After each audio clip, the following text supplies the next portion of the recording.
Kang Kian Siang dari Kang Financial Advisory atau CC Advisory. Jadi hari ini kita menyambung ya Mr. Kang yang 41 tahun menjual insurans ya. Hari ini kita menyambung episod yang kepentingan kepada insurans takaful. Jadi ya, masa berlalu dan takdir mengabahi beliau ya. Jadi selepas 6 bulan melalui proses pemulihan, kakinya akhirnya sembuh sepenuhnya. Jadi saya kembali berkunjung ke rumahnya di Tawau untuk melihat perkembangan beliau. Namun dalam sesi buah bicara kami, beliau sekali lagi mengeluarkan keluhan yang sama mengenai kekangan kewangan. Jadi kereta saya rosak berat bulan ini. Jadi misalkan saya betul-betul kesentuhan wang dan tiada bajet untuk membaikinya.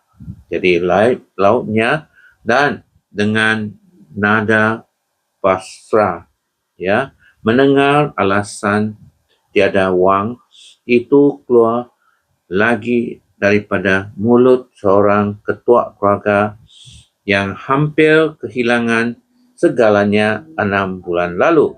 Jadi saya tidak boleh berlembut lagi ya. Saya memandang tempat ke matanya dan berkata dengan nada yang sangat tegas ya. Cuba kamu bayangkan kembali hari kemalangan itu. Jadi sekiranya waktu kemesraan kamu jatuh ke dasar bukit, kamu ditakdirkan meninggal dunia di tempat kejadian, apa yang akan terjadi? Jadi bagaimana istrimu mahu menyara hidup dan mencari duit dapur? Jadi bagaimana anak-anak kamu yang masih kecil itu mau bersekolah kiranya kamu tidak meninggalkan 1 sen pun untuk mereka?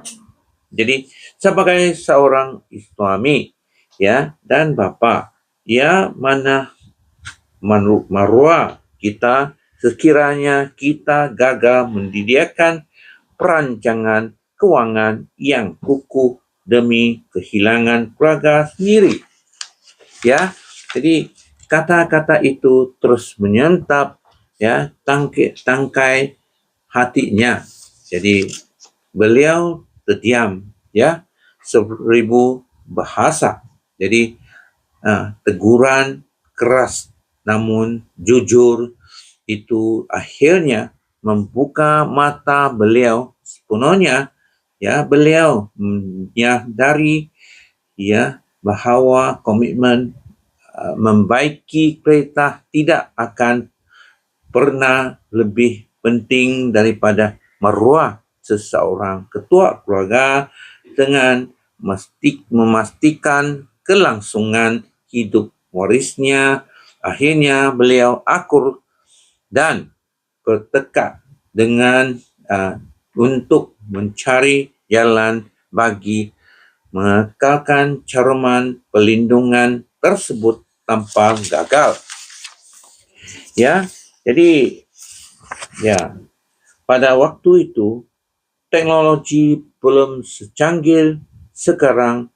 Syarikat insurans belum menyediakan sistem potongan automatik ya.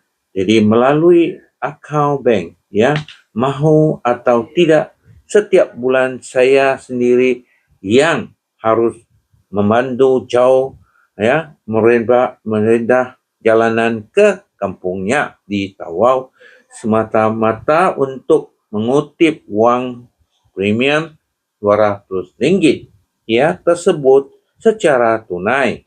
Jadi melihat saya kerap datang ya dari jauh hanya demi wang RM200 ya pada waktu hari beliau berkata kepada saya dengan rasa hairan, ya Encik Kang, kamu tidak penatkah, ya kamu tidak puaskah berjalan sejauh ini setiap bulan, ya hanya untuk mengutip premium insurans yang kecil ini. Jadi saya tersenyum dan namun menjawab pertanyaan beliau dengan penuh mesra dan kejujuran. Ya, jadi ini adalah kerja saya dan ini tanggung jawab saya kepada keluarga kamu. Tetapi kamu juga harus tahu saya ini seorang bapa di rumah. Saya mempunyai 2 orang anak yang memerlukan wang untuk disuap. Ya, bagi saya 2 orang anak saya itu ibarat harimau keuangan yang sebagai ketua keluarga. Jadi saya juga harus berjuang dan memastikan saya memiliki wang belanja sekurang-kurangnya 4,000 setiap bulan untuk mesra mereka. Ya, jadi saya mau beliau faham bahawa perlindungan yang saya berjuangkan untuk keluarga adalah sama seperti perjuangan saya untuk membayar keluarga saya sendiri. Jadi kami berdua adalah akar kepada keluarga masing-masing yang sedang menghempat pulas memastikan pohon keluarga kami tidak tumbang apabila dikutip di angin musibah.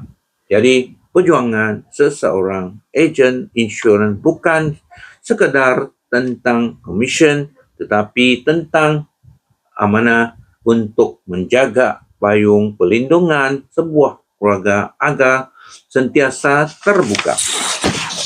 Ya.